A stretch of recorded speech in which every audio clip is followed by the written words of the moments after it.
đó.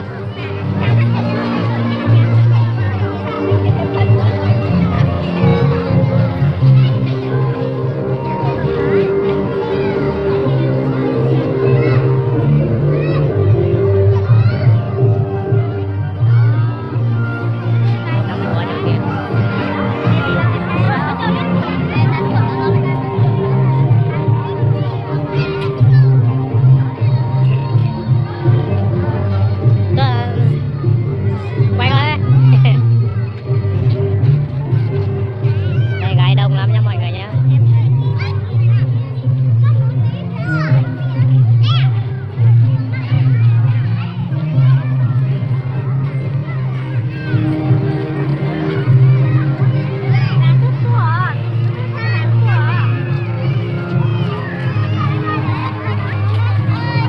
Chưa.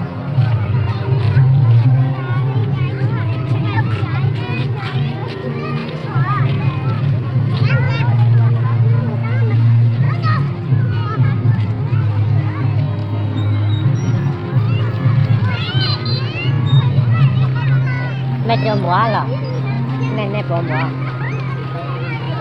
được.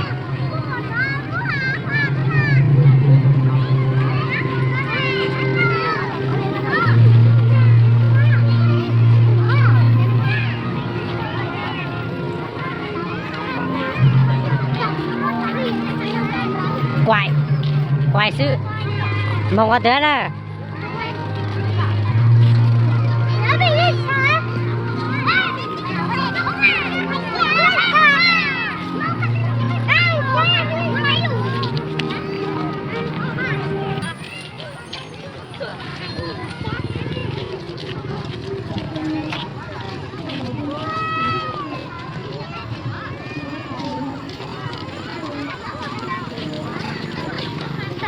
Này nhá.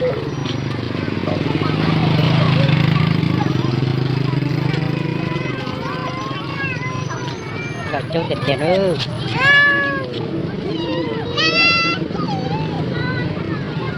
Nó là ok. Nhân một cái tên á. Đây 6 cái color.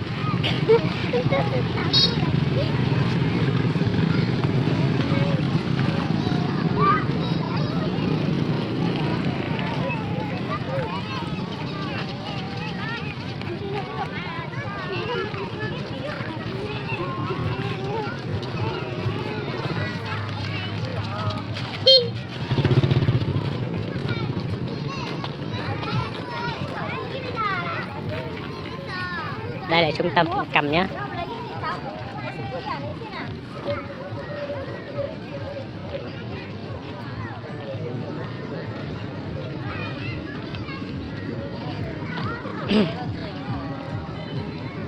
Đông dần rồi đấy. Người đông nữa.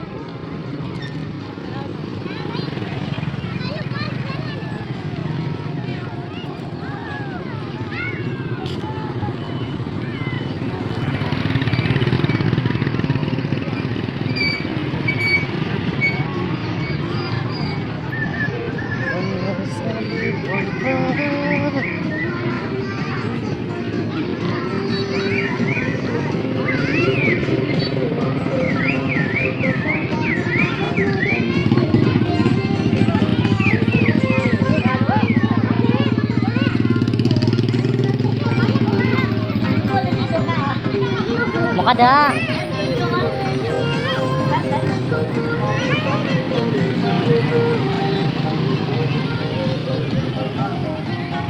Người chết chung nhau nữa rồi.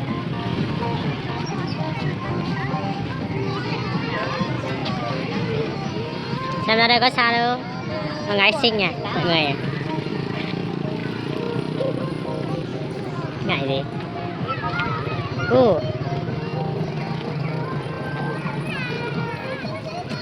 Nào có cùng một bên lột bên muốn có vô mua.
cái nửa kia thôi à, cái nửa của ha.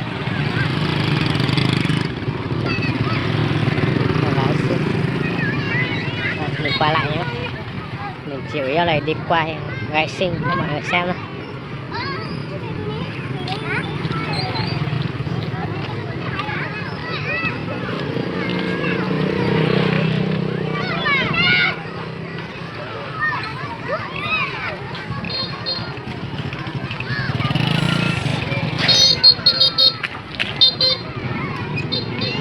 Đông người Á sợ đi bộ sẽ đông, đi bộ lắm.